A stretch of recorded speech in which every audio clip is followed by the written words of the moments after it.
3 ലക്ഷം രൂപയുടെ ഷെയർ നിങ്ങൾ കൂടി അതിന്റെ ആ 3 ലക്ഷത്തിന്റെ മൂലധനത്തിനായിരുന്നു ഇത്രയും കാലം നിങ്ങൾ സക്കാത്ത് നൽകിയിരുന്നത്.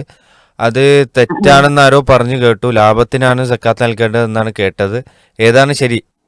മൂലധനം എന്ന് പറയുമ്പോൾ ഒരു ബിസിനസ് കച്ചവടത്തിന്റെ സക്കാത്ത് എന്ന് പറയുന്നത് നമ്മുടെ കച്ചവട സാധനങ്ങളുടെ മൂല്യം നമ്മൾ കണക്കാക്കിയിട്ട് അതും കൂടി നമ്മളെ മുതലായിട്ട് കൂട്ടിയിട്ടാണ് സക്കാത്ത് കൊടുക്കേണ്ടത്. ലാഭവിഹിതം കൊടുക്കണം എന്ന് പറഞ്ഞാൽ മൊത്തത്തിലുള്ള വസ്തു നമ്മളൊരു കച്ചവടം നടത്തുമ്പോൾ ആ കച്ചവടത്തിലൂടെ നമുക്ക് കിട്ടിയ ലാഭം എത്രയാണോ അത് മാറ്റിവെക്കുക. അതും പിന്നെ അതിൻ്റെ പുറത്ത് നമ്മുടെ കച്ചവട ചരക്കുകൾ എത്രയുണ്ട്, അതിൻ്റെ ഉടമകൾ എന്ത് ചെയ്യണം, കച്ചവട ചരക്കുകൾ എന്ന് പറഞ്ഞാൽ മൊത്തം ആ കച്ചവടത്തിലുള്ള വിൽക്കാൻ വെച്ച സാധനങ്ങൾ, ആ സാധനങ്ങളുടെ മാർക്കറ്റ് വാല്യൂ എത്രയാണോ, അന്ന് നമ്മളിപ്പോൾ വിൽപ്പന നടത്തുന്ന ഒരു മാർക്കറ്റ് ഉണ്ടാവുമല്ലോ, ആ മാർക്കറ്റ് പ്രകാരം എത്രയാണ് ആ സാധനങ്ങളുടെ വില, അത് മൊത്തം കൂട്ടിയിട്ട് അതും അതിൻ്റെ പുറത്ത് നമ്മൾ വിറ്റ സാധനങ്ങളുടെ ലാഭവിഹിതവും ചേർത്തുകൊണ്ടാണ് സക്കാത്തിൻ്റെ നിസാബ് കണക്കാക്കേണ്ടതും അതിന് സക്കാത്ത് കൊടുക്കേണ്ടതും. അപ്പോൾ നിങ്ങൾ 1,00,000 രൂപ കൊടുത്തിട്ടുണ്ടെങ്കിൽ ആ 1,00,000 നിങ്ങളുടെ മുതലാണ്.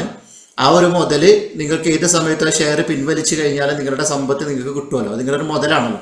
അപ്പോൾ അതുകൊണ്ട് അത് നിങ്ങളുടെ സമ്പത്തിലേക്ക് ചേർത്ത് കണക്കാക്കുന്ന സമയത്ത് അതുകൂടി കൂട്ടണം.